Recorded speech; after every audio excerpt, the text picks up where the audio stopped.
Kabanata 1. Alas 9 ng gabi sa dormitoryo ng mga lalaki sa University Campus. Gerald, pwede bang bumaba ka sa dormitory 101, doon sa first floor at kunin mo ang laptop ko? Isang lalaking blondie ang buhok na nanggaling sa kabilang kwarto ang biglang nagbukas ng pinto ng kwarto ni Gerald, saka ito alag ng $1 sa sahig at dirdiretsong tumalikod at naglakad papalayo. Tsaka pakikuhanan mo na din ako ng bote ng mineral water sa supermarket sa baba. Muling humarap ang lalaking blondie ang buhok at naglaglag ng $3 sa sahig, $2 para sa bote ng tubig at $1 na bayad para sa kanyang iniutos. Hoy blondie, bakit ba laging inuutusan ng mga tao sa dormitory ninyo si Gerald na parang isang katulong? Bakit ba napakabuli ninyo? Galit na tinanong ng mga nakatira sa dormitoryo kung nasaan si Gerald dahil hindi na nila ito matiis. Hahaha, dyan sa dormitory nyo nakatira si Gerald pero di nyo parent siya naiintindihan. Kapag binigyan nyo ng pera yan, kahit tae kakainin yan. Sarkastikong sinagot ni Blondie sa katumawa bago umalis ng dormitoryo. Namula ang mukha ni Gerald dulot ng kahihiyan habang nagbingi-bingihan sa sinabi ng lalaking blondie ang buhok. Pagkatapos ng mga pangyayari, pinulot niya ang ilang $2 sa sahig at inisip sa sarili, sa ganitong paraan, kikita ako ng $2 at sapat na yun para makabili ng 3 siopaw at isang bag ng pickles. Hindi na ko magugutom. Gerald, teka lang. Kung hindi sapat ang pera mo, papahiramin ka na lang namin at hindi mo kami kailangan bayaran. Hindi mapigilan ng namumuno ng dormitoryo ang kanyang sarili na maawa kay Gerald. Napailing na lang si Gerald bago ngumiti at sinabing, salamat, pero okay lang ako. Pagkatapos magsalita, tumalikod si Gerald at naglakad papalabas ng dormitoryo. Sa sandaling iyon, nakatingin ang mga kalalakihan sa likod ni Gerald at napailing na lang sa awa. Sa katotohanan, hindi ginusto ni Gerald ang maging utusan ng iba at gusto niyang maging masaya ang buhay niya habang nasa unibersidad. Magiging maganda sana kung pag-aaral lamang ang kanyang inaalala at wala ng iba. Ngunit, isa siyang pobre. Kahit na maayos ang pakikitungo sa kanya ng ibang kalalakihan sa dormitory, hindi niya gustong kawan siya ng mga ito. Ngunit, natatakot si Gerald na sa kalaunan ay magsawa din sila sa kanya. Maliban sa mga kasama niya sa kwarto, walang ibang kaibigan si Gerald sa buong unibersidad. Gerald, tama ba yung narinig ko kay Blondie na bababa ka daw? Sa sandaling ito, isang lalaki na may magarang pananamit ang lumabas mula sa kabilang kwarto. Ang pangalan niya ay Danny Zanders at siya ang namumuno sa dormitoryo ni Blondie. Siya ang kinahahangaan ng lahat ng babae dahil maliban sa pagiging napakayaman, napakagwapo din niya. Ngunit mababa ang tingin niya kay Gerald dahil sa tingin niya ay isang kakahihiyan si Gerald. Hindi lubos maisip ni Gerald kung bakit makikipag-usap si Danny sa kanya. Tumango lang si Gerald at sinabing, oo, papunta ako sa baba. Sabay ngumiti si Danny at iniabot ang isang kahon na puno ng kung ano-ano kay Gerald. Isa sa mga kaibigan ko ang maghihintay sa East Grove ngayong araw. Pakibigay sa kanya ang kahon na yan. Eto ang $10 para sa'yo. Si Danny ay isang playboy at alam ng karamihan kung gaano kadalas siyang makipagkita sa iba't ibang babae sa kagubatan. Marami din mga kaibigan si Danny na katulad niya ang gawain. Ngunit hindi ito pinag-isipan ng matagal ni Gerald dahil sanay na siya na inuutusan ng iba. Kinuha niya ang kahon at ang $10 bago nagputuloy bumaba ng hagdan. Agad niyang narinig ang mahinang halakhak ni Danny pagkatalikod niya. Bumaba si Gerald upang kunin ang laptop at bumili ng bote ng tubig bago siya nagdesisyon na ibigay ang kahon para kay Danny. Sikat ang maliit na kagubatan sa labas ng unibersidad sa mga magkasintahan para patagang magkita sa gabi. Ilang saglit lang, nakarating si Gerald sa lugar na sinabi sa kanya ni Danny. Agad niyang nakita ang isang lalaki at babaeng nakaupo sa kagubatan habang nag-uusap at nagtatawanan. Subalit laking gulat ni Gerald nang makita niya ang mukha ng lalaki at ng babae sa ilalim ng liwanag ng buwan. Napatulala si Gerald. Si Xavier ang kanyang nakita.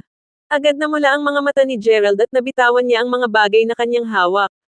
Si Xavier ang dating kasintahan ni Gerald at 3 araw pa lang ang nakakalipas nang sila ay maghiwalay. At syempre, si Xavier ang nakipaghiwalay sa kanila. Nang naghihiwalay sila, idinahilan ni Xavier sa kanya na kailangan niya ng oras pa sa kanyang sarili. Ngunit, 3 araw pa lamang ang nakalipas at nakikipagkita na siya sa ibang lalaki sa kagubatan. Agad din napansin ng lalaki at ng babae si Gerald at agad din makikita sa kanilang mukha ang kanilang nararamdaman. Gerald, anong ginagawa mo dito? Huwag mo sana akong pag-isipan ng masama.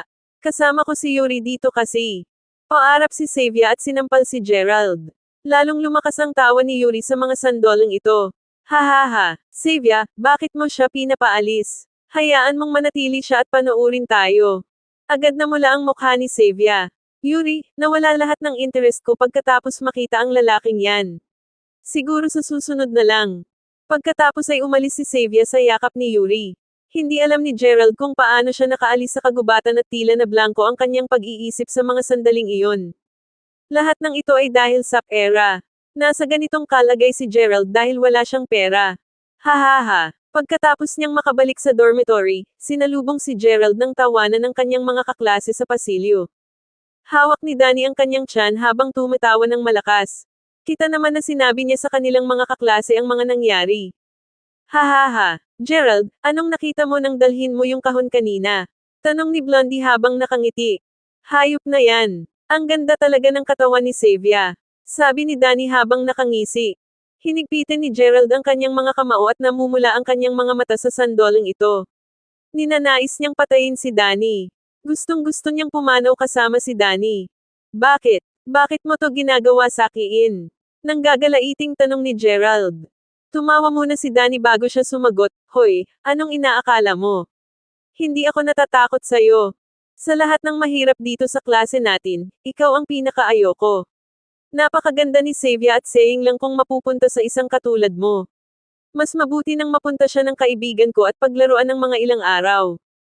At saka Gerald, alam mo ba na nakuha ni Yuri si Xavier pagkatapos lang nila mag-text ng kalahating oras habang inabot ka ng kalahating taon bago kanya sinagot. Nagtatawanan ang lahat sa mga sandaling ito at walang may pake sa dignidad ni Gerald. Ginawa ko yun para sa'yo. Agad na sumugod si Gerald patungo kay Danny. Ang naging resulta, binugbog siya ng mga kaibigan ni Danny. Sa huli, ang mga roommate ni Gerald ang nagligtas sa kanya at dinala siya sa kanilang dormitoryo. Nagtalukbong si Gerald gamit ang kanyang kumot habang umiiyak sa kanyang higaan. Bakit? Bakit nila ako kailangan pahirapan at tapak-tapakan ng aking dignidad? Bakit? Wala ba akong pakiramdam dahil lang mahirap ako? Hindi ba ako isang tao sa paningin nila?